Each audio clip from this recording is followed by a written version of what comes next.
Hello friends, welcome to the next class of how to learn English। आजकल हम should के rules सीख रहे हैं और कुछ पुरानी एरर्स भी रिवाइज करेंगे। तो पहले हम रूल्स देखते हैं। अभी हमने शुड का केवल एक ही रूल सीखा कि जब हम किसी को किसी की ड्यूटी बताते हैं, सुझाव देते हैं कि किसको क्या करना चाहिए, तो उसमें हम सिर्फ शुड यूज़ कर रहे थे। अब पास्ट की बात करनी हो कि किसी को पास्ट में क्या करना चाहिए था, क्या नहीं करना चाहिए था, तो उसके लिए शुड के साथ एक और हेल्पिंग वर्ब लगता है हैव, और वर्ब की थर्ड फॉर्म लगाते हैं उसके बाद। जैसे फॉर एग्जांपल, तुम्हें अपने जूते उतारने चाहिए थे, यानी पास्ट में तुमको ये काम करना चाहिए था, तो यू शुड हैव, हमने दो हेल्पिंग वर्ब लगाए। उसके बाद third form taken off, take off होता है उतारना कोई भी पहनी हुई चीज़, so you should have taken off your shoes. गवाह को अदालत में झूठ नहीं बोलना चाहिए था। The witness should not have, हमें मालूम है कि जब एक से ज़्यादा हेल्पिंग वर्ब हों तो नॉट हमेशा पहले हेल्पिंग वर्ब के बाद आता है। So the witness should not have third form told a lie in the court, तो ये चाहिए था। और एक दूसरा रूल है कि कोई व्यक्ति कोई काम कर रहा है या कर रहा था, क्यों? क्योंकि उसके मन में डर है कि अगर वो ये काम नहीं करेगा तो कहीं ऐसा ना हो जाए, यानी उसको ऐसा होने का खतरा है। वह ऑफिस समय पर पहुंचता है, क्यों? क्योंकि उसको डर है कि कहीं उसका बॉस उसे नौकरी से ना निकाल दे।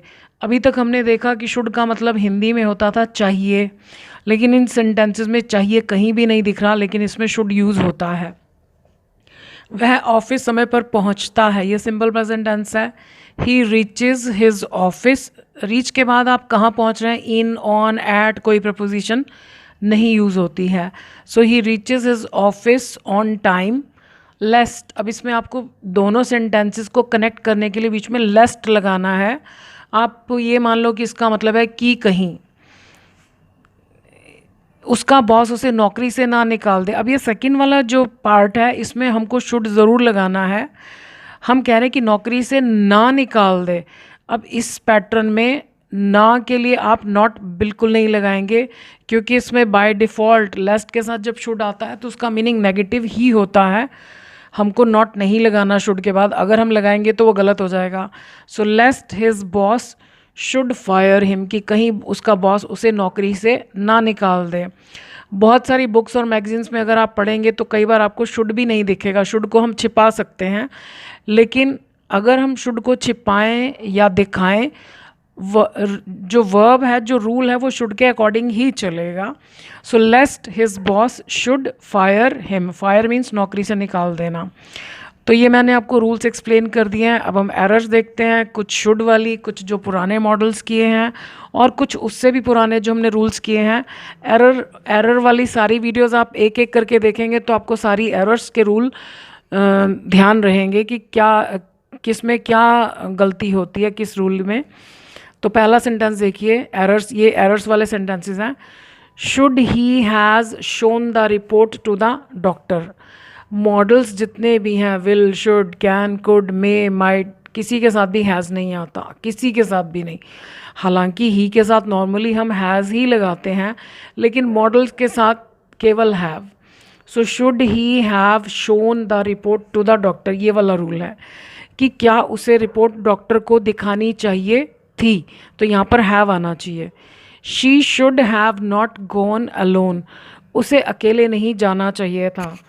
अभी हमने उधर सीखा कि जब एक से ज़्यादा हेल्पिंग वर्ब हो तो नॉट हमेशा पहले हेल्पिंग वर्ब के बाद आता है, तो पहला हेल्पिंग वर्ब ये है तो नॉट यहाँ आना चाहिए। She should not have gone alone, उसे अकेले नहीं जाना चाहिए था। He is taking an umbrella, वह अपने साथ एक छाता लेकर जा रहा है कि कहीं बारिश ना आ जाए। ये हमने यहाँ देखा ना कि कहीं ऐसा ना हो जाए। अब इस रूल को थोड़ा ध्यान से समझिएगा। ये ज़रूरी नहीं कि हिंदी में ये आ गया कि कहीं ऐसा ना हो जाए तो हमको फटाफट लेस्ट और शुड लगा देना है। नहीं, पहले मीनिंग समझो।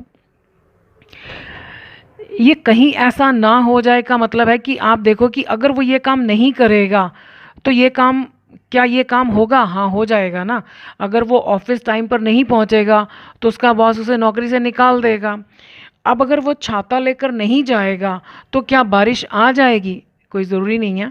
तो ऐसा हर कोई सेंटेंस जिसमें हिंदी में आ जाए कि कहीं ऐसा ना हो जाए, तो आप उसको क्रॉस चेक कीजिए कि अगर वो ये काम को नहीं करेगा तो जिस चीज़ का उसे डर है क्या वो होगी, तब तो ठीक है। अब जैसे इसमें वो छाता ले जा रहा है, अगर नहीं ले जाएगा तो क्या बारिश होगी?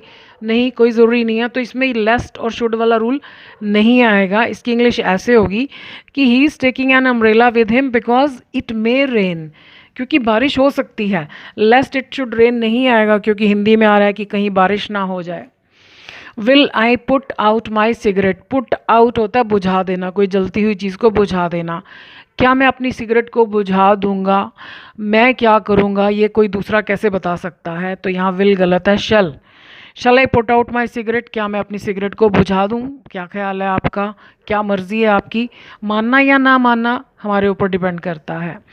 शी वॉक्स केयरफुली, वो ध्यान से चलती है, लेस्ट की कहीं she should not fall down. अभी हमने यहाँ सीखा कि इसमें नॉट लगाने की ज़रूरत बिल्कुल भी नहीं है। अगर हम लगाएंगे तो गलत हो जाएगा क्योंकि इसका मीनिंग होता ही नेगेटिव है। लेस्ट के बाद जो शुड वाला सेंटेंस है इसका मीनिंग अपने आप में ही नेगेटिव है, नॉट नहीं लगाना हमको। तो इसमें यही मिस्टेक है कि नॉट नहीं आना चाहिए। विल वी हेल्प देम, क्या हम उनकी हेल्प करेंगे? फिर हम अपने बारे में पूछ रहे हैं दूसरों से जो कि वो नहीं बता सकते। शल वी हेल्प देम मतलब जैसे दो लोग आपस में सलाह मशवरा करें कि उनकी हेल्प करें, हम करें या ना करें। The teacher scolded you, teacher ने तुमको डांट दिया फॉर योर रोल नंबर, तुम्हारे रोल नंबर के लिए। तो तुम्हारा रोल नंबर तुम्हारे पास होना चाहिए था। तो चाहिए था के लिए क्या आता है? Should have plus third form of verb. अब इसमें क्या प्रॉब्लम है? शुड हैव तो हमें दिखाई दे रहा लेकिन वर्ब नहीं है। अब हमको वर्ब शायद समझ में भी नहीं आ रहा कि यहाँ वर्ब क्या आना चाहिए। ऐसे सेंटेंसेस, खास तौर पर नॉन एक्शन वाले सेंटेंसेस जिनमें काम नहीं हो रहा, वो कभी कभी परेशान करते हैं। तो उसका सबसे अच्छा तरीका है, पहले आप इसको सिंपल बनाओ, बिल्कुल सिंपल। तुम्हारे पास तुम्हारा रोल नंबर है, तो you have your roll number. तो यू हैव क्या है? वर्ब है, तो हमको यहाँ वर्ब ही चाहिए, थर्ड फॉर्म। तो हैव की थर्ड फॉर्म क्या होती है? हैड। तो शुड हैव तो हमने चाहिए था के लिए लगाया, और हमने जब सिंपल सेंटेंस बनाया तो हमने कहा कि you have your roll number with you, तो यानी हैव के बिना नहीं बनेगा। तो जो हमारा वर्ब हैव है उसकी थर्ड फॉर्म होती है had.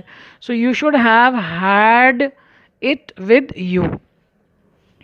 I am going by a cab, मैं कैब करके जा रहा हूँ। लेस्ट कि कहीं मैं लेट ना हो जाऊं। I should not be late, हमने यहाँ भी सीखा कि इस वाले रूल में हमको नॉट कभी भी नहीं लगाना है। लेस्ट आई शुड बी लेट, कहीं मैं लेट ना हो जाऊं। हाँ, मैं आपको बता रही थी कि बहुत बार आप बुक्स मैगजीन में देखोगे ये वाला रूल जो है ना, लेस्ट और शुड वाला, इसमें हम शुड को छिपा सकते हैं। जैसे इस सेंटेंस में अगर हमने शुड को छिपा दिया तो ये ऐसे का ऐसे ही रहेगा, लेस्ट आई बी लेट। इसमें हम इसको आई एम नहीं करेंगे। सो लेस्ट आई बी लेट मतलब शुड दिखे या ना दिखे ये वैसे ही रहना चाहिए जैसा ये शुड के सामने रहेगा। तो लेस्ट आई शुड बी लेट, आप शुड को छिपा दो तब भी ऐसे ही रहेगा, लेस्ट आई बी लेट, तो वो भी ठीक है, गलत नहीं है। Is this news to show on TV, ये कुछ पुरानी एरर्स भी मैं साथ साथ करूँगी जो मैंने मॉडल्स शुरू करने से पहले एरर्स में कर रही थी ताकि आपको वो भूले नहीं। तो हमने पढ़ा था कि इज़ एम आर के साथ इन्फिनेटिव यूज़ होता है टू प्लस, तो उसका मतलब होता है कि ये काम अभी होना है। अब हमारा सब्जेक्ट क्या है? न्यूज़, और काम क्या है? दिखाना। तो न्यूज़ तो नहीं दिखा सकती, न्यूज़ को दिखाया जा सकता है, तो ये पैसिव वॉइस होना चाहिए। तो इन्फिनेटिव का पैसिव वॉइस क्या होता है? पैसिव वॉइस कहीं भी बनाओ आपको बी प्लस थर्ड फॉर्म के बिना नहीं बनता। So is this news to be shown on TV, क्या यह खबर टीवी में दिखानी है, मतलब दिखाई जानी है। No sooner did the milk boiled when she turned off the gas, मतलब जैसे ही दूध उबला उसने गैस को बंद कर दिया। नो सूनर मतलब अभी दूध को उबले ज़्यादा देर नहीं हुई थी कि उसने गैस को बंद कर दिया। तो नो सूनर के बाद फर्स्ट पार्ट क्वेश्चन की फॉर्म में होता है, ठीक है, हमने डिड लगा दिया, लेकिन डिड को सेकंड फॉर्म पसंद नहीं। डिड के बाद कभी भी सेकंड फॉर्म नहीं आती, फर्स्ट फॉर्म आती है, तो ये बॉयल होना चाहिए। और नो सूनर के बाद जो बीच में कंजंक्शन आता है वो दैन, THAN दैन आता है। जैसे मैंने आपको पहले भी बताया एडजेक्टिव होते हैं ना, टॉलर, शॉर्टर, तो दैन आता है, वैन नहीं आता। तो यहाँ पर THAN आना चाहिए। Than she turn off the gas, उसने गैस को बंद कर दिया। यहाँ पर क्लोज नहीं आएगा। जिस भी चीज़ को आप घुमाकर बंद करते हैं, टर्न ऑन टर्न ऑफ, जैसे नल हो गया, गैस हो गई। The bed is too small to sleep, ये भी हमने कर लिया था रूल कि जो बेड है वो इतना ज़्यादा छोटा है, इसका मीनिंग नेगेटिव होता है। अब इसमें मिस्टेक क्या है कि अगर जब हम इसकी हिंदी करते हैं तो इसका मीनिंग ये निकलता है कि बेड इतना छोटा है कि उस पर सोया नहीं जा सकता है, तो पर नहीं है, पर गायब है। ये जितना सेंटेंस लिखा है इसकी हिंदी ये है कि बेड इतना छोटा है कि बेड नहीं सो सकता है। हम कह रहे हैं कि बेड पर नहीं सोया जा सकता, तो यहाँ पर ऑन लगाना चाहिए और दोबारा इट नहीं लगाना। जो इस तरह के सेंटेंसेस होते हैं इसमें ये वाला सब्जेक्ट यहाँ दोबारा कभी भी नहीं लिखा जाता है। So the bed is too small to sleep on, उसके बाद इट नहीं लिखना। सो बेड इतना छोटा है कि उस पर सोया नहीं जा सकता है। आई होप थोड़ी सी और क्लैरिटी आई होगी। सो आगे भी हम सारे मॉडल्स इसी तरह करेंगे। So I wish you all the best. खुश रहिए, स्वस्थ रहिए। Thank you for watching this video.